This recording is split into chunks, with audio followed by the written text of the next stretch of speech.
warahmatullahi wabarakatuh.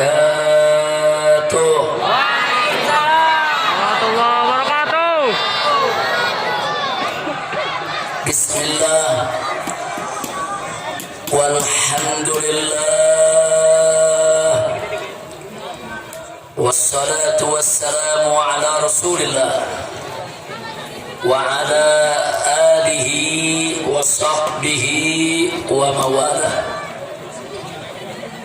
Ashhadu an la ilaha illallah wahdahu la syarika lah wa ashhadu anna sayyidana Muhammadan abduhu wa rasuluhu la nabiyya ba'dah. Siyadatul habaib asy-syurafa wa sa'adatul ulama'il fudala wa jami'il hadirin al-hibba'il a'izza rahimakumullah. Fi hadhihi al-munasabati as-sa'idah wa bihadha al-ijtima' al-mubarak la ansa an usiyakum jami'an wa nafsi bi taqwallah wa bi ta'ati Rasulillah sallallahu alaihi wa alihi wa sahbihi wa sallam. Fa nas'alullah subhanahu wa ta'ala an yahdiyana ila siratihil mustaqim wa yaj'alana minal muttaqin wa yudkhilana jannatahu jannatan na'im bihaqqi sayyidil mursalin walhamdulillahi rabbil alamin. Taqabbalallahu minna wa minkum fataqabbal ya karim.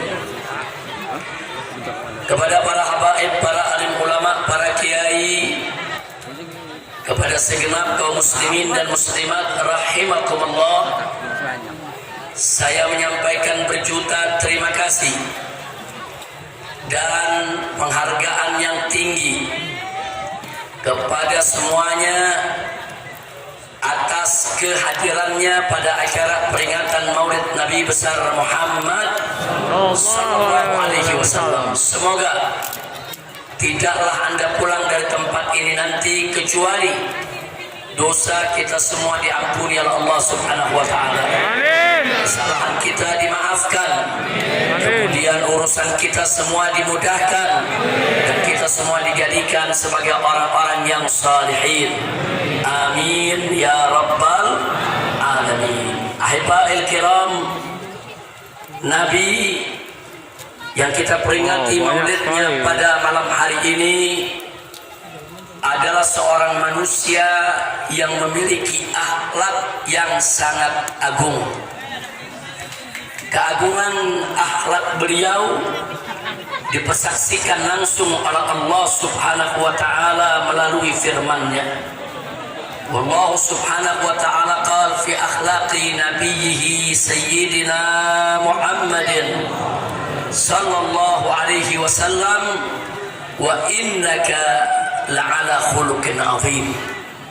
Sesungguhnya engkau wahai Rasul, sesungguhnya engkau wahai Nabi, la'ala betul-betul sungguh-sungguh berada di atas khuluqin azim, akhlak yang agung. Artinya Nabi alaihi salatu wassalam memiliki akhlak yang sempurna, akhlak yang sangat mulia, akhlak yang teramat agung.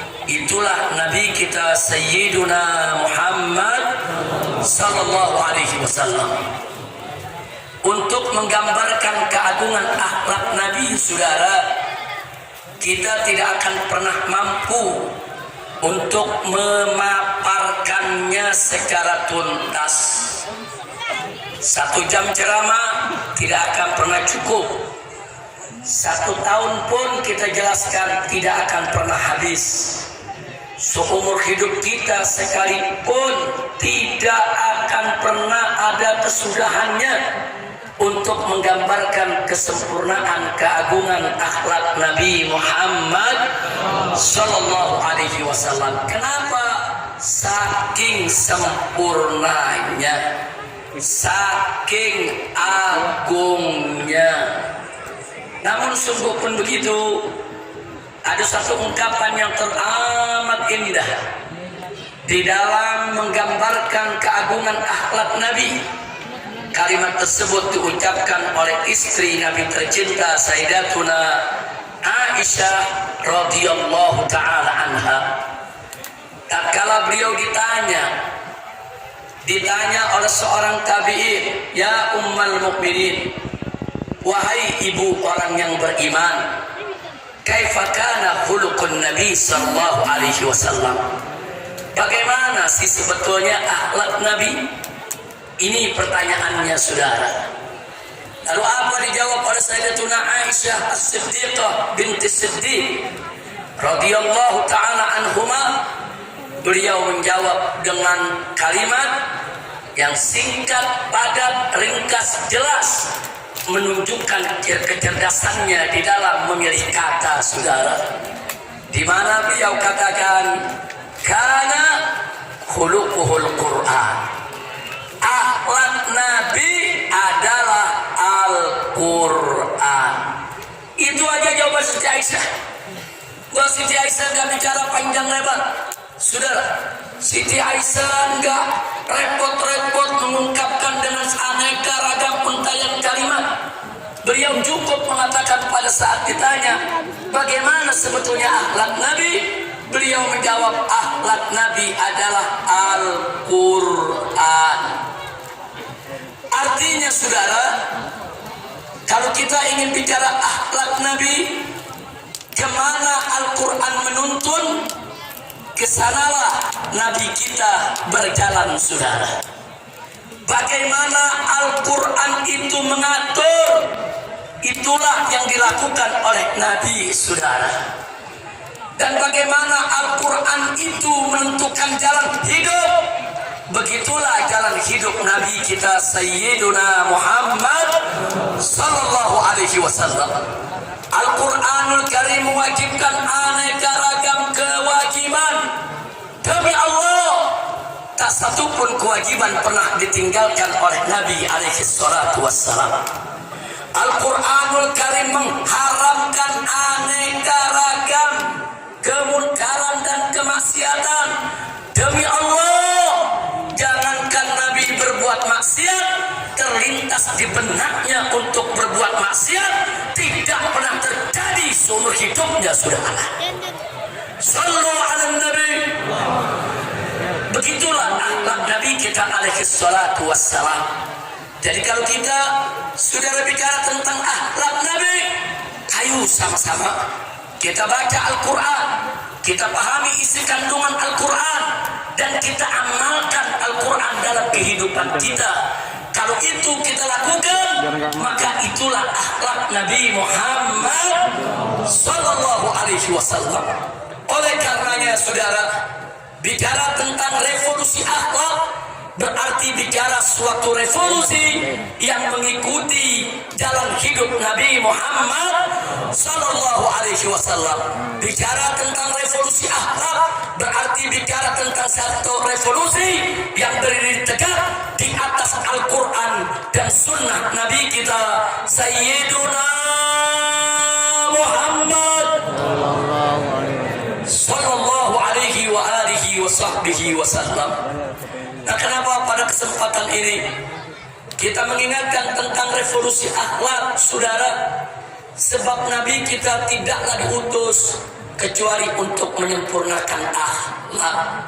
Nabi yang bersabda dalam satu hadisnya, kama qala Nabi sallallahu alaihi wasallam, "Innama bu'ithu liutammima makarimal akhlak." Innama dalam bahasa Arab adatun min adawatil hasr, yaitu suatu kata yang biasa digunakan untuk pembatasan, saudara.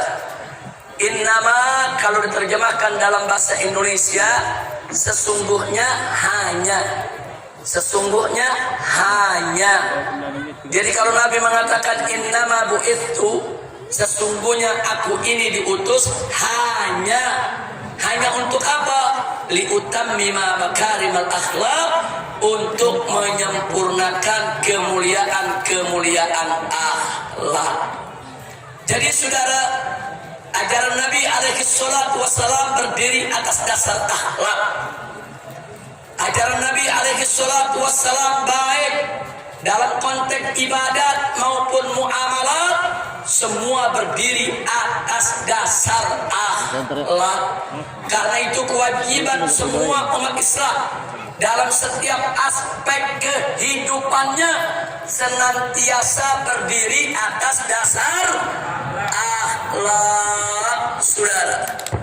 Makanya aneh sekali hari ini saya mendengar pernyataan dari seorang pejabat tinggi, saudara. Hari ini, saudara, saya mendengar pernyataan dari seorang pejabat tinggi yang mengatakan, saudara, agama tidak mengatur negara. Orang atas ya. Innalillahi wa inna ilaihi raji'un. Saudara, orang atas. Orang yang berprinsip agama tidak mengatur negara, saudara, ini datang dari pemikiran liberal atau datang dari pemikiran ateis. Pemikiran liberal adalah mereka-mereka yang ingin membebaskan diri mereka dari ikatan agama. Sedangkan pemikiran ateis, saudara, mereka-mereka yang ingin mengatur kehidupannya tanpa ada ikatan kepercayaan kepada Tuhan, saudara. Dan ini sangat berbahaya di negara kesatuan Republik Indonesia yang berdasarkan ketuhanan yang Maha Esa sebagaimana tertera dalam konstitusi negara Undang-Undang Dasar 1945 pasal 29 ayat 1 bahwa negara Republik Indonesia berdasarkan ketuhanan yang Maha Esa. Jadi para founding father itu para pendiri bangsa dari sejak awal kemerdekaan kita sudah menetapkan bahwa Indonesia berdasarkan tauhid. Indonesia berdasarkan tauhid, berdasarkan ketuhanan yang Maha Esa.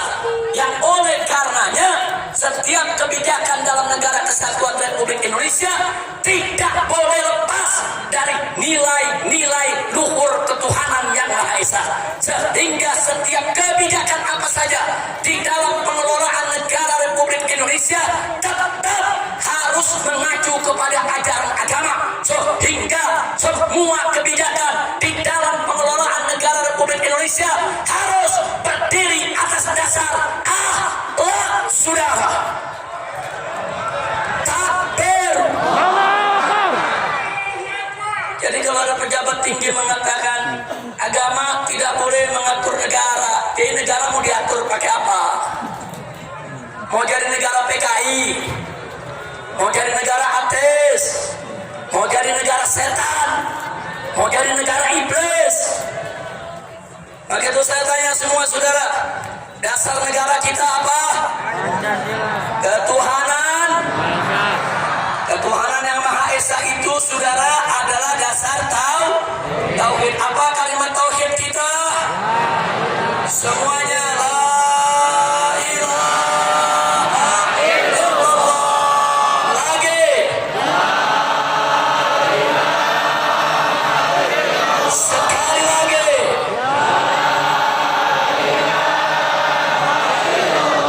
Takbir. Nah, jadi kita mengingatkan dari mulai presiden dan para menterinya sampai pejabat yang di bawah, ingat, Indonesia adalah negara tauhid. Sekali lagi kita ingatkan kepada mereka, Indonesia adalah negara tauhid, negara berdasarkan ketuhanan yang Maha Esa sesuai apa yang tertera dalam Undang-Undang Dasar 18 Agustus 1945 pasal 29 ayat 1 yang berbunyi negara Republik Indonesia berdasarkan ketuhanan yang Maha Esa. Jadi kalau kalian ingin menyingkirkan ajaran agama, ingin menyingkirkan aturan agama, ingin menyingkirkan ajaran Islam dari pengelolaan negara, berarti kalian ingin mengangkangi konstitusi, ingin menghancurkan negara ini dan ingin menghancurkan dasar negara. Betul? Maka itu saya mau tanya, siap jaga ketuhanan yang Maha Esa? Siap jaga negara Republik Indonesia? Takbir. Jadi saya ingatkan kepada semua ya kawan, saya nggak peduli siapapun orangnya, saudara. Mau presiden, mau menteri, mau para jenderal TNI dan Polri, hati-hati kalian. Kalau kalian ingin menyingkirkan ajaran agama dalam pengelolaan negara Republik Indonesia, berarti kalian ingin melawan agama. Kalian menantang agama. Demi Allah, kami tidak akan mundur walaupun selangkah. Takbir, takbir, takbir. Nah baiklah. Jadi saya menggarisbawahi ucapan agama tidak boleh ngatur negara. Itu ucapan nggak punya akhlak, nggak punya akhlak, betul, betul. Pemimpin ngebohong melulu, punya akhlak gak? Punya akhlak gak? Nggak punya akhlak, nggak punya. Pemimpin ingkar janji melulu, punya akhlak gak? Punya akhlak gak? Punya akhlak gak? Habaib ulama dikriminalisasi hanya karena tidak sejalan dengan penguasa. Punya akhlak gak? Kriminalisasi ulama punya akhlak gak? Ayo jawab yang keempat, punya akhlak gak? Ulama dicaci maki, dihina-hina oleh buzzer, tapi buzzernya gak ditangkap-tangkap. Punya akhlak gak? Punya akhlak gak? Punya akhlak gak? Ulama yang gak salah dicari-cari kesalahan, gak ada salahnya aja dicari-cari kesalahan, apalagi kalau ada salah. Saya mau tanya sekali lagi, nyari-nyari kesalahan ulama punya akhlak gak? Punya akhlak gak? Nah, saya mau tanya lagi, biar anda yang putusin semua saudara, supaya nanti anda tahu apa yang dimaksud revolusi akhlak. Ada santri dari Pasuruan, saudara, nyindir presiden, nyindir Kapolri, langsung ditangkap, dipenjara, diadili, dituntut 4 tahun penjara dan dipenjara 3 tahun, saudara. Sambil dipakein baju tahanan, masuk televisi, polisinya, saudara, dengan gagah mengatakan orang ini tidak tahu diri, tidak pantas tinggal di NKRI. Karena menghina presiden. Baik Irwan, nggak apa-apa, nggak apa-apa. Taruhlah si santri salah, taruh si santri salah. Santrinya di penjara 3 tahun, nggak apa-apa. Cobaan buat dia saudara. Insya Allah Allah naikkan derajatnya. Amin ya rabbal alamin. Tapi saudara, yang uniknya, saudara, ada anak cukong Cina. Anak cukong Cina pegang foto presiden dicaci maki, dipukul-pukul itu foto, diludahin. Itu yang difoto dikatakan kacung dia, bahkan dia bego-begoin dan diancam, gua mau bunuh, gua mau tembak, nggak ditangkap.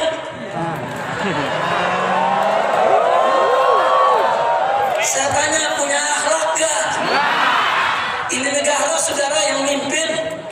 Coba lihat, giliran santri penjara 3 tahun, giliran anak cukong Cina dibebasin.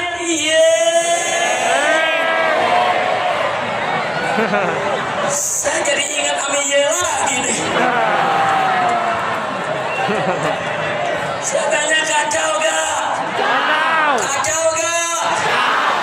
Santri nyindir presiden penjara 3 tahun, anak cukong Cina hina presiden, ngancem bunuh presiden, dibebasin.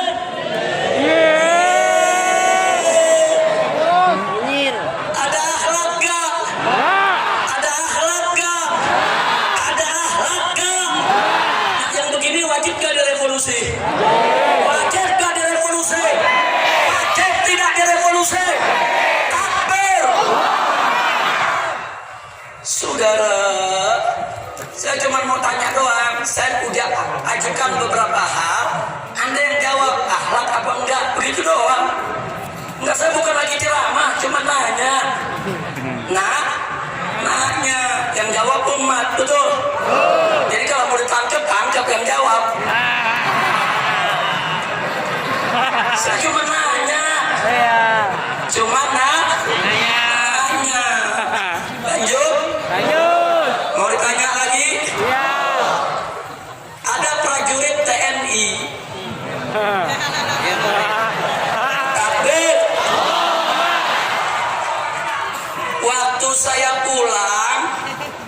buat rekaman menyambut saya datang.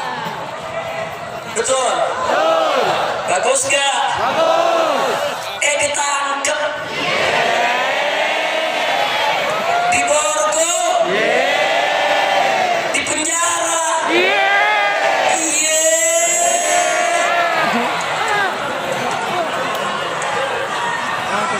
Baik, katanya melanggar disiplin militer. Katanya tidak sesuai Sabta Marga. Unyil. Saya kenapa di sini jadi ingat unyil lagi ya? Udah lama lupa Ben. Udah 3 tahun setengah nggak ceramah. Ingat unyil, ingat Lanjut. Perhatikan baik-baik. Seorang prajurit TNI menyambut kepulangan seorang Habib di Borgol, ditangkap di penjara. Yang menarik, cukong Cina lagi. Cukong Cina, saudara, digotong-gotong, dibopong-bopong sama prajurit Brimob. Digotong-gotong. Ini Cina pakai nama Datuk Tahir. Jadi orang kalau dengar namanya kan nggak tahu dia Cina. Datuk Tahir dari Mayapada, saudara. Ini cukong Cina digotong-gotong, dibom-bom-bom rame-rame oleh para prajurit Brimob. Nggak ada masalah, saudara. Lalu kenapa ada prajurit TNI sekedar mengucapkan selamat datang kok harus ditahan? Kurang ajar. Betul? Betul? Maka itu saya mau tanya, itu yang begitu-begitu ada akhlak gak? Ada akhlak gak? Prajurit TNI cinta sama Habib, bagus gak? Ditahan. Saya tanya, ada akhlak gak? Ada akhlak gak? Cukong Cina digotong-gotong sama prajurit Brimob, berakhlak tidak? Berakhlak tidak? Giliran cukong dibopong-bopong, saudara, dianggap nggak melanggar disiplin, tapi giliran ada prajurit TNI cintanya ulama langsung main pegang, main tahan, main borgol. Kurang ajar, tidak punya akhlak. Betul? Betul? Betul? Lanjut. Ada lonte hina Habib.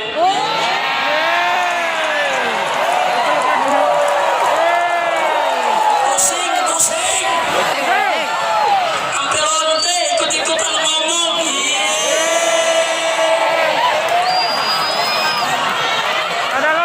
Saudara, lanjut jangan.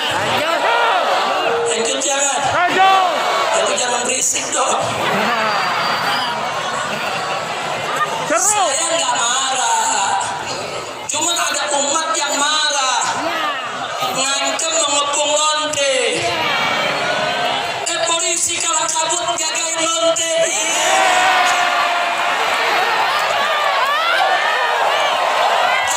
Kacau. Lonte hina Habib dijaga polisi.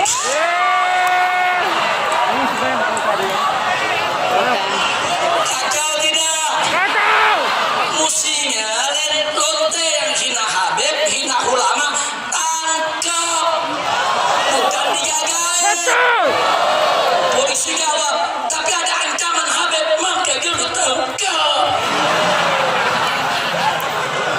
Betul? Ditangkap enggak? Dijagain. Jangan-jangan minta jatah kali.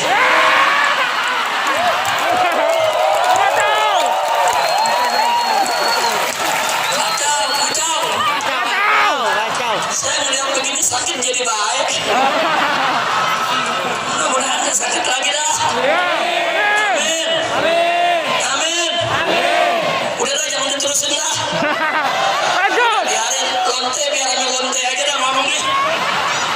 Kira-kira jelas gak? Jelas gak? Lanjut.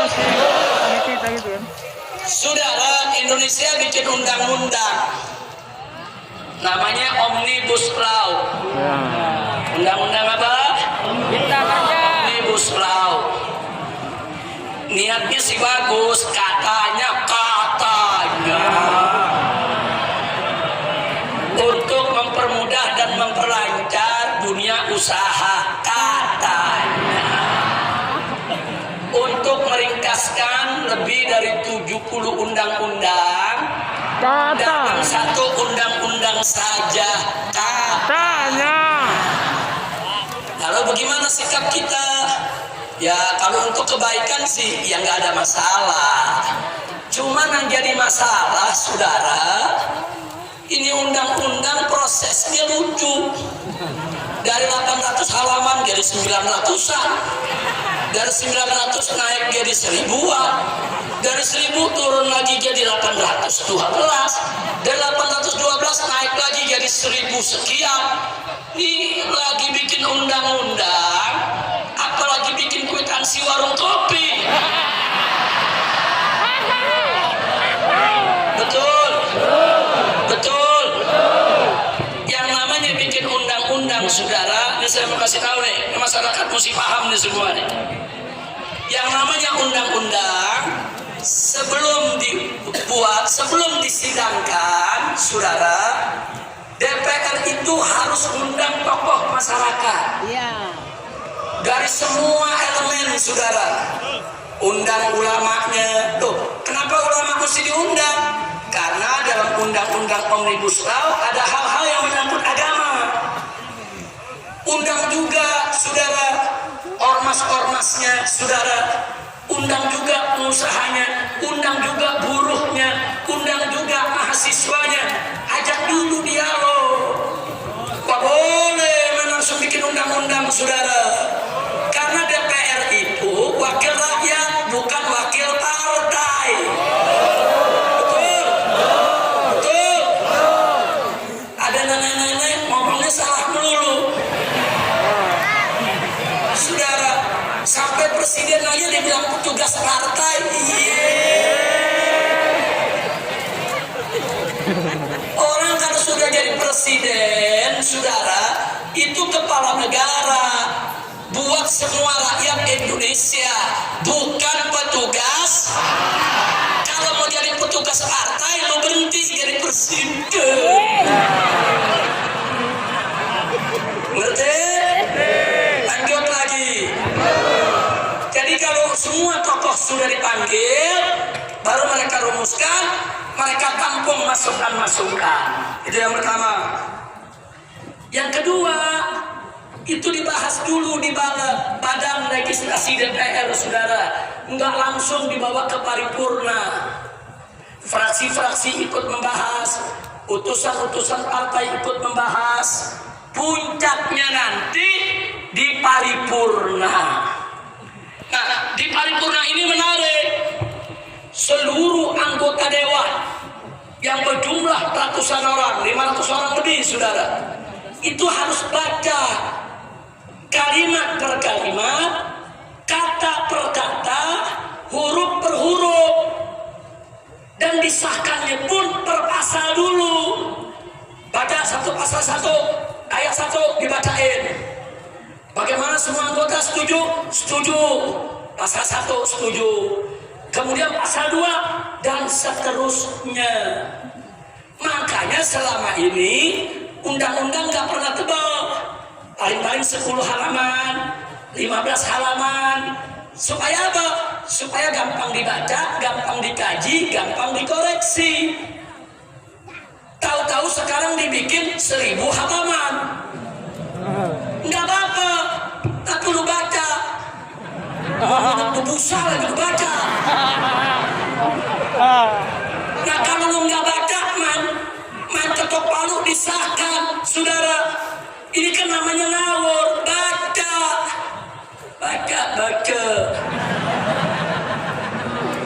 Ada yang jawab, Habib, kalau dibaca 1000 halaman bisa berhari-hari baru selesai.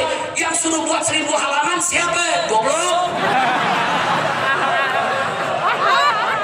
Betul? Lu mau bikin 1000 halaman boleh, boleh. Tapi baca.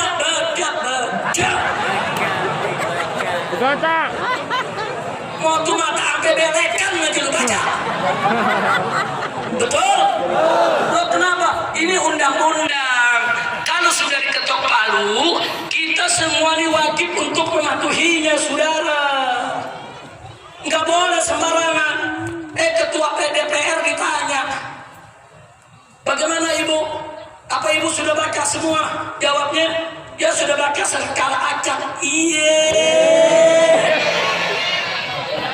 Ketua DPR-nya aja saudara kelasnya seperti ini, tidak mau baca tuntas itu undang-undang. Kalau kau tidak baca tuntas, tidak boleh kau ketok palu untuk mesahkannya. Betul? Tak boleh. Sekarang saya mau tanya, bikin undang-undang nggak pakai baca ketok palu, punya akhlak gak? Punya akhlak gak? Punya akhlak gak?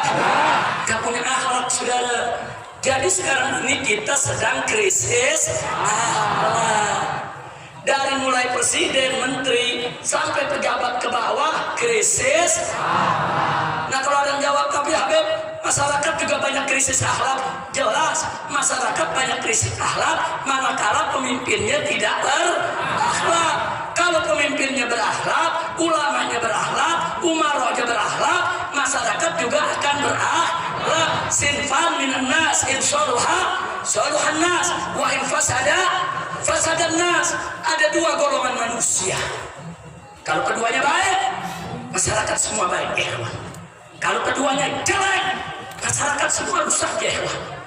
Nah, jadi jangan salahkan rakyat dulu, jangan salahkan masyarakat dulu. Saudara, jangan lihat para pemimpinnya. Kalau mereka tidak berakhlak, kalau mereka tidak menjaga akhlak, wajar, pantas. Kalau yang di bawah akhirnya banyak lagi yang tidak memandang akhlak. Betul? Betul? Nah itu saya mau tanya, kalau sudah krisis akhlak begini, berarti revolusi akhlak penting tidak? Perlu tidak? Setuju? Siap revolusi akhlak? Siap revolusi akhlak? Takbir! Takbir! Sallu ala Nabi. Nah, sebelum saya akhiri, saudara, ada yang mengatakan begini, kenapa Habib Rizik dan kawan-kawan masih buka pintu dialog, masih buka pintu rekonsiliasi, masih buka pintu perdamaian? Kata mereka, revolusi itu tidak kenal kata damai, revolusi itu tidak kenal kata rekonsiliasi. Saya menjawab, revolusi yang tidak kenal kata damai itu bukan revolusi akhlak namanya, saudara. Revolusi yang tidak kenal kata rekonsiliasi itu, saudara, namanya bukan revolusi akhlak. Revolusi yang tidak membuka pintu dialog itu juga namanya bukan revolusi akhlak. Nah, jadi saudara, kalau mereka membicara revolusi berdasarkan ajaran Nabi, ajaran Islam, Al-Quran dan As-Sunnah, nggak boleh. Jadi kita menutup pintu dialog, menutup pintu perdamaian, menutup pintu rekonsiliasi. Kira-kira jelas tidak? Ada lagi mereka bilang, kalau Habib Rizik buka pintu dialog, buka pintu rekonsiliasi, buka pintu perdamaian, berarti Habib Rizik sudah mulai lembek. Unyil. Oh, bukan kue apa lembek. Kira-kira jelas tidak? Bicaralah revolusi yang cerdas dan bicaralah revolusi berdasarkan ajaran Islam. Nah baik, saudara, jangankan revolusi, perang saja, saudara, Nabi tidak pernah melupakan akhlak, saudara. Lihat perang-perangnya Nabi kita alaihi salatu wassalam. Nabi alaihi salatu wassalam mengajarkan para sahabatnya, manakala 2 pasukan sudah bertemu di medan tempur antara pasukan Islam dan pasukan kafir, maka panglima pasukan Islam wajib terlebih dahulu menawarkan Islam kepada para musuh, saudara. Kalau mereka terima, cukup, enggak boleh lanjut perang, saudara. Jadi Nabi di setiap medan tempur menawarkan dulu, kenapa kita mesti perang? Kenapa kita tidak sama-sama beriman kepada Allah? Kenapa kita tidak menjaga perdamaian? Kenapa kita tidak stop pertumpahan darah? Ini ajaran Nabi, saudara. Di medan perang saja, dua pasukan sudah bertemu, berhadapan, menghunus pedang. Nabi tetap membuka pintu dialog. Nabi tetap membuka pintu perdamaian. Nabi tetap, saudara, memberi kesempatan kepada lawan untuk berubah pikiran agar tidak terjadi pertumpahan darah. Saya tanya, akhlak Nabi mulia tidak? Bagus tidak? Takbir. Saya mengatakan kepada mereka yang mengatakan revolusi tidak kenal damai dan tidak kenal rekonsiliasi, revolusi Anda tidak punya akhlak. Sedangkan revolusi kami, revolusi akhlak, saudara. Nah, tapi jangan lupa di medan perang, kalau Nabi sudah dialog, Nabi menawarkan perdamaian, tapi musuh nggak mau damai, musuh tetap berkeras untuk perang, maka Nabi dan para sahabat sejengkal pun tidak akan pernah mundur, saudara. Takbir, takbir. Begitu juga revolusi akhlak kita. Tawarkan perdamaian, tawarkan dialog, tawarkan menyelesaikan persoalan bangsa tanpa pertumpahan darah. Betul? Setuju? Tapi kalau ternyata mereka tidak mau, terus-menerus berbuat zalim, terus-menerus menindas rakyat, terus-menerus merusak bangsa dan negara, terus-menerus mengkriminalisasi ulama, terus-menerus memang ingin menumpahkan darah, maka apa boleh buat dari revolusi akhlak bisa berubah menjadi jihad fisabilillah, saudara. Takbir, takbir. Siap jihad, siap jihad. Takbir. Jadi kalau kami menawarkan dialog, berarti kami tidak mau perang. Kalau kami menawarkan rekonsiliasi, berarti kami nggak mau pertumpahan darah, betul? Kalau kami menawarkan perdamaian, berarti kami tidak mau kerusakan. Tapi ingat, tidak ada kata damai dengan kezaliman. Berarti kalau orang zalim mau damai, lu stop kezalimannya, betul? Kalau nggak di stop kezalimannya, ada damai tidak? Ada damai tidak? Haram kita berdamai dengan kezaliman, saudara. Kira-kira jelas tidak? Paham semua? Maka itu saya mau tanya, malam ini ngerti tidak revolusi akhlak?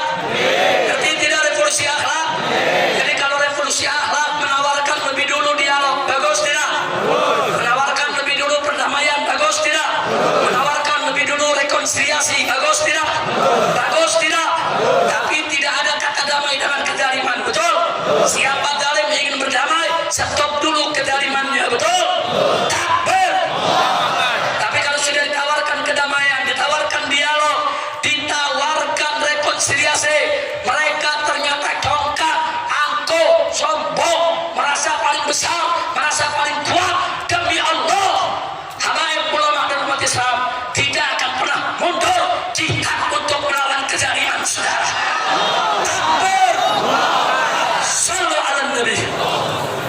Nah, maka itu, saudara, akhirnya saya kabarkan, insya Allah setelah nanti saya istirahat beberapa hari agar kondisi betul-betul fit, saudara, saya dengan pengurus DPP FPI akan keliling Indonesia.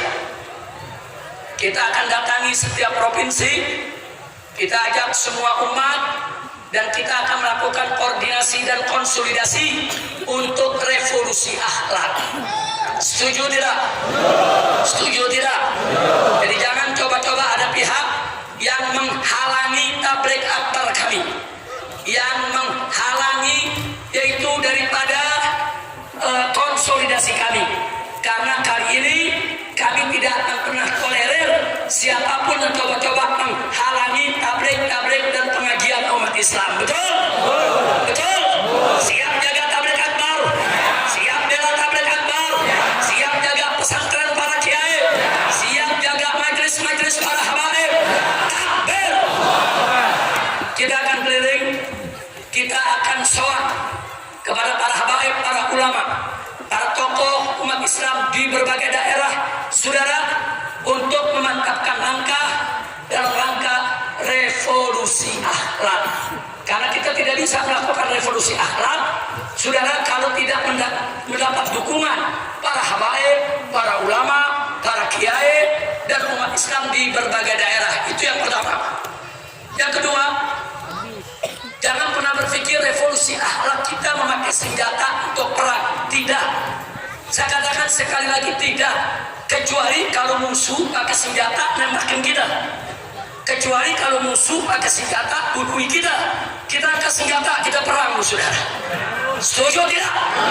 Takbir. Tapi kalau musuh menghancurkan kita dengan kata, maka kita akan jawab juga dengan kata.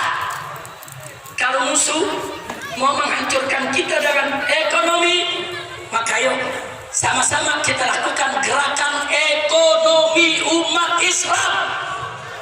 Saudara, kalau umat Islam bersatu dalam ekonomi, saudara, itu naga-naga akan jadi cacing-cacing. Setuju tidak?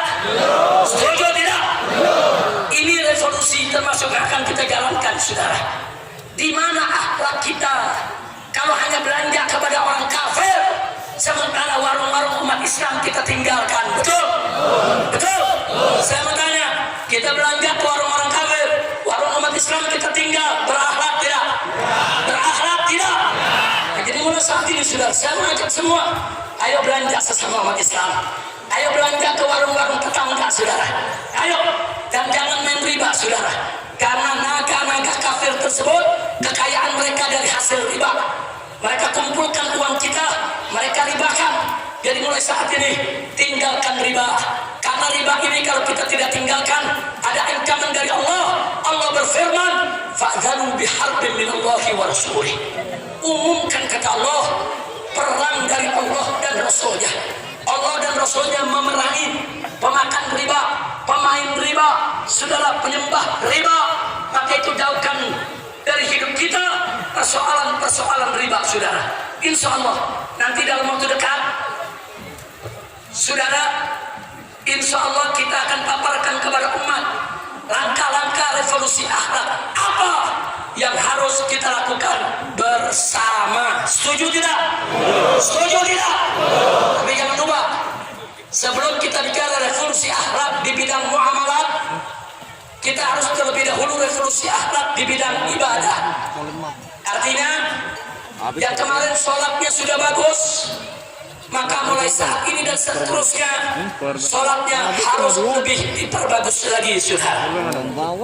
Begitu juga yang kemarin, saudara, sholatnya belum bagus, maka mulai hari ini, saat ini, sholatnya sudah harus bagus, saudara. Jadi tinggalkan segala maksiat, tegakkan semua taat. Itu salah satu syarat mutlak revolusi akhlak, saudara. Tidak ada revolusi akhlak kalau kita tidak sholat. Tidak ada revolusi akhlak kalau kita masih tetap maksiat. Enggak ada revolusi akhlak, saudara, kalau kita tidak mau taat kepada Allah. Betul? Mulai dari diri kita, mulai dari ibadah. Jangan tinggalkan sholat, jangan tinggalkan puasa Ramadan, jangan tinggalkan zakat, saudara. Jauhkan segala kemungkaran dan kemaksiatan. Jauhkan perzinahannya, minuman kerasnya, judinya, sudah tinggalkan semua. Dan yang tidak kalah pentingnya, jangan bohong.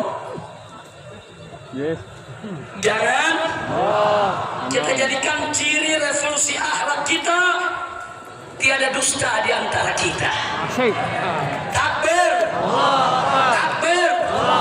Siap jujur, siap amanah, siap tidak ingkar janji. Takbir. Nabi bersabda dalam hadisnya, saudara, ayat salah. Ciri orang munafik itu ada 3. Pertama, idza haddatsa kadzaba. Kalau berkata dia dusta. Yang kedua, idza wa'ada akhlafa. Kalau berjanji dia ingkari, saudara. Yang ketiga, saudara, wa idza tumina. Kalau dia diberikan amanat, khana, dia khianat. Ini kata Nabi ciri munafik. Ciri munafik. Siapa yang bilang?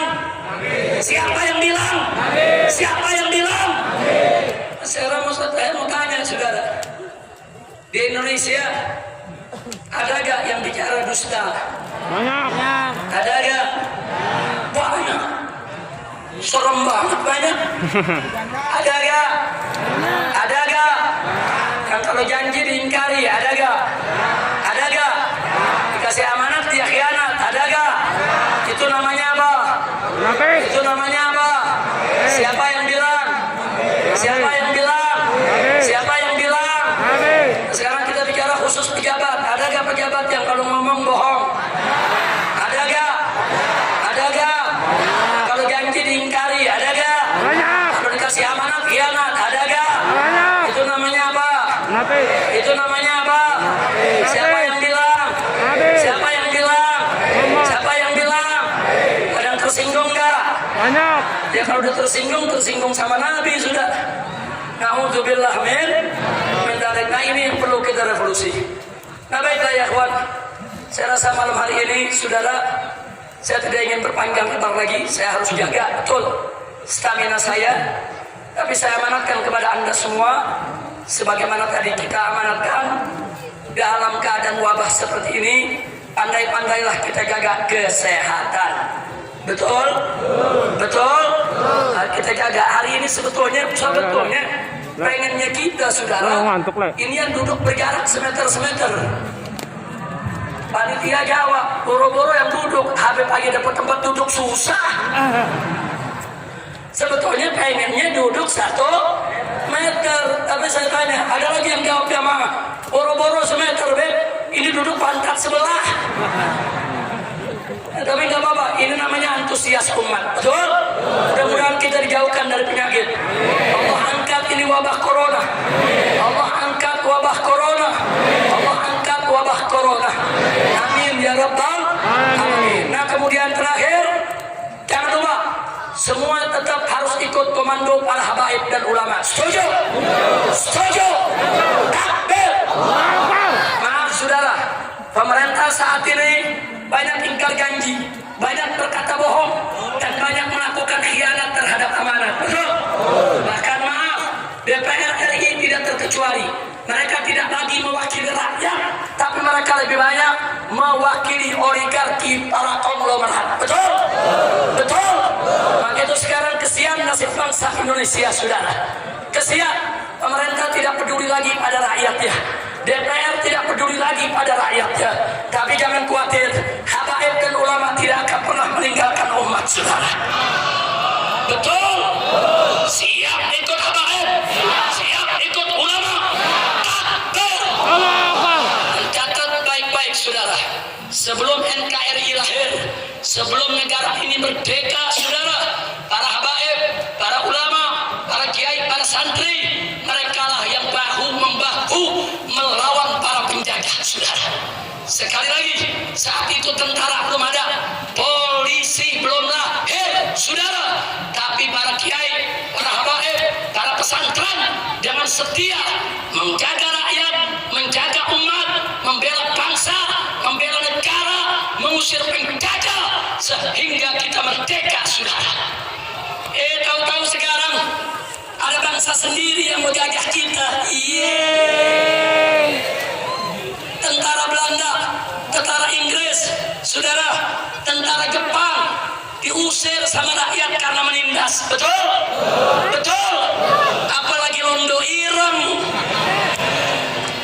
Tahu Londo Ireng? Tahu Londo Ireng?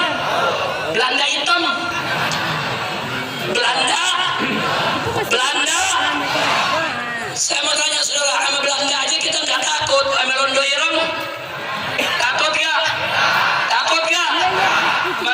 lagi, siap sekali lagi kita merebut kemerdekaan. Siap sekali lagi kita merebut kemerdekaan. Jadi kalau pemerintah tidak bertobat, DPR tidak bertobat, tidak mau diajak revolusi akhlak, juga saatnya umat akan melakukan jihad untuk kembali memerdekakan Indonesia. Takbir, takbir, takbir. Siap revolusi, siap revolusi akhlak. Ayo, ayo, ayo revolusi, ayo revolusi sekarang juga. Semua, ayo, ayo, ayo revolusi, ayo revolusi sekarang juga. Lagi, ayo, ayo, ayo revolusi, ayo revolusi sekarang juga. Dipercepat, ayo, ayo, ayo revolusi, ayo revolusi sekarang juga.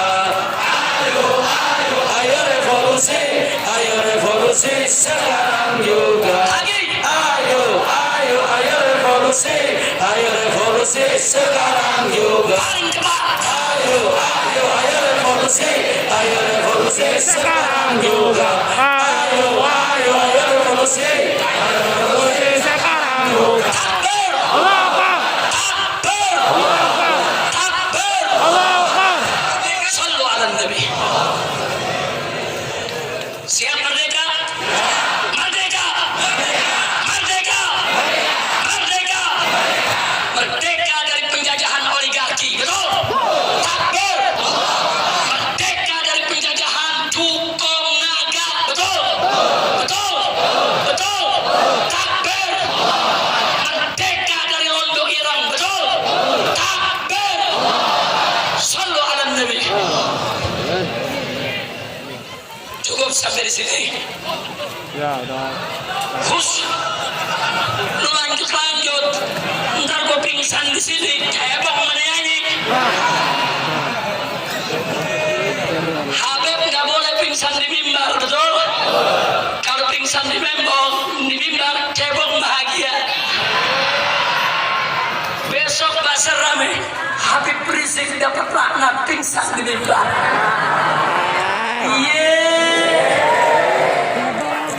Depan cebong nggak boleh kelihatan lemah, betul? Betul? Ya udah sekarang saya tanya semua, siap jujur? Siap amanat? Betul? Siap sholat? Siap puasa? Siap zakat? Siap tinggal maksiat? Betul? Betul? Anak muda, angkat tangan anak muda. Siap nggak pacaran? Siap kawin? Kawin, jangan. Kawin boleh, pacaran jangan, betul? Betul? Anak muda, angkat tangan anak muda. Siap tidak pacaran? Betul? Siap kawin? Hampir?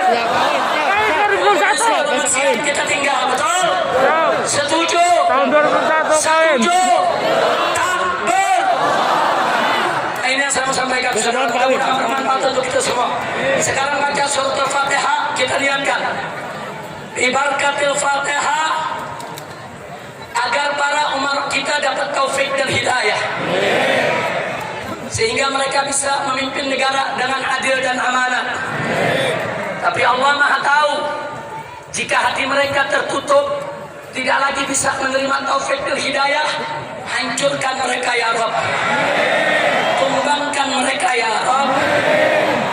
Berikan kepada kami pemimpin yang adil ya Rabb, pemimpin yang taat kepada Engkau ya Rabb, yang taat kepada kekasih-Mu ya Rabb, pemimpin yang cinta kepada bangsa dan rakyatnya, negeri dan negaranya ya Rabbal Alamin. Ala hatihi niyah wa likulli niyatin salihah wa ila hadratin Nabi Mustafa sallallahu alaihi wasallam bisiril Fatihah.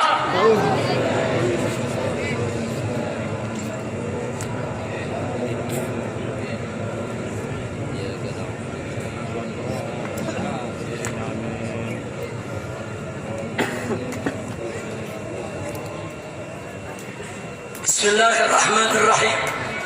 Allahumma lakal hamdu syukra wa lakal mannu fadla bi rahmatika nas'al wa bi jahi nabiyyika natawassal. نتوسل بجاه نبيك يا رب وبجاه الخبابة سيدتنا خديجة وسيدتنا عائشة وسيدتنا فاطمة الزهراء تقبل يا رب العالمين. اللهم اعز الإسلام والمسلمين وقوي الإسلام والمسلمين وانصر الإسلام والمسلمين إنك أنت خير الناصرين.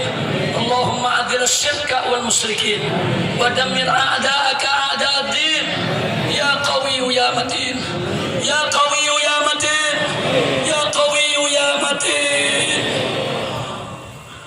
اللهم يا رب انصرنا على أعدائنا أجمعين. اللهم فرق جمعهم وشتت سمنهم ومسك وحدتهم وخرب قوتهم وسلسل أقدامهم فدمرهم تدميرا إنك على كل شيء قدير. اللهم ول علينا خيارنا ما يرحمنا ويخاف منك ولا تسلط علينا شرارنا ما لا يرحمنا ولا يخاف منك. اللهم أصلحنا وأصلح من في الصلاح صلاح الإسلام والمسلمين. اللهم لا تهلكنا وأهلك من في حلاكه صلاح الإسلام والمسلمين. اللهم يا رب لا تمكن الأعداء فينا ولا منا ولا تسلطهم علينا بذنوبنا إنك على كل شيء قدير. اللهم اجعل كيدهم في نحورهم اللهم اجعل كيدهم في نحورهم اللهم اجعل كيدهم في نحورهم ومكرهم عائدا عليهم ومكرهم عائدا عليهم ومكرهم عائدا عليهم إنك على كل شيء قدير. اللهم انصر المجاهدين في كل مكان وفي كل زمان وفي كل بلدان ووفقهم لكل إحسان يا حنان يا منان يا قديم الإحسان إنك على كل شيء قدير. اللهم بارك أندونيسيا اللهم بارك لأندونيسيا اللهم بارك لأندونيسيا واجعلها بلادا إسلامية آمنة مطمئنة غنية معمورة مرضية عندك برحمتك يا أرحم الراحمين. اللهم انصر المسلمين في تايلاند وانصر المسلمين في أراكان روهينجا وانصر المسلمين في أفغان وانصر المسلمين في تشيكيا وانصر المسلمين في سوريا وليبيا وعراق واليمن وجميع بلدان المسلمين. اللهم حرر المسجد الأقصى من يد اليهود والنصارى. اللهم طهر المسجد الأقصى من رجس اليهود والنصارى. اللهم رجع المسجد الأقصى إلى أيدي المسلمين يا رحمن يا رحيم يا لطيف يا كريم يا قوي يا متين. اللهم لا فرج إلا فرجك ولا لطف إلا لطفك ففرج عنا كل هم وغم وكرب وارفع عنا هذه المحنة والبرية فادفع عنا هذه المحنة القوية بيدك القوية بيدك القوية بيدك القوية إنك على كل شيء قدير. اللهم ادفع عنا هذه المحنة والبرية بيدك القوية إنك على كل شيء قدير إنك على كل شيء قدير. اللهم سلمنا وسلم المسلمين وارفع عنا وعن جميع المسلمين الوباء والبلاء والغلاء والربا والسيلان والفيضان والزلزال والبركان والفتن ما ظهر منها وما بطن إنك على كل شيء قدير. ربنا بحق نبينا ارفع كورونا ربنا بحق نبينا ارفع كورونا ربنا بحق نبينا ارفع كورونا. ربنا آتنا في الدنيا حسنة وفي الآخرة حسنة وقنا عذاب النار. وصلى الله على سيدنا محمد النبي الأمي وعلى آله وصحبه وسلم بفضل سبحان ربك رب العزة عما يصفون وسلام على المرسلين والحمد لله رب بسم الفاتحة.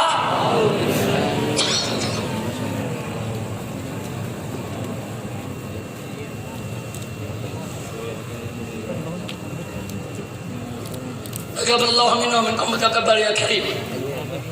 Sebelum kita tutup, saya minta pertama rame-rame dengan penuh semangat kecintaan kepada Indonesia, kita menyanyikan Indonesia Raya. Setuju? Setelah itu kita akan baca salat Allah salamullah. Rame-rame. Silakan berdiri semua. Silakan tadi Alwi. Siapa lagi dibantu bawakannya lagu Indonesia Raya. Mana di Alwi? Tolong jangan maju. Udah tuh, masih sengaja ke tadi tuh.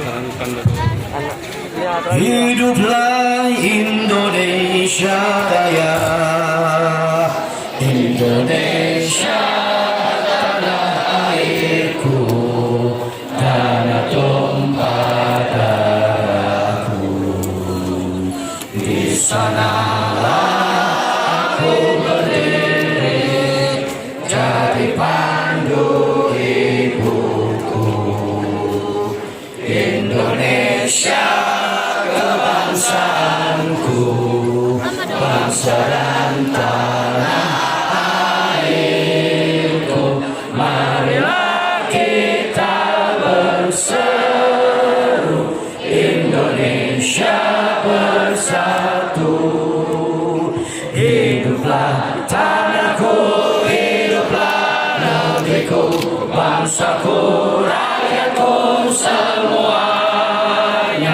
Bangunlah jiwanya, bangunlah badannya untuk Indonesia Raya.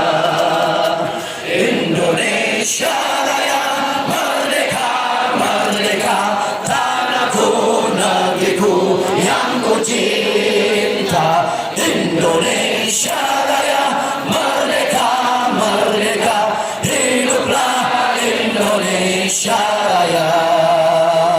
Indonesia Raya, merdeka, merdeka, tanahku, negeriku yang ku cinta.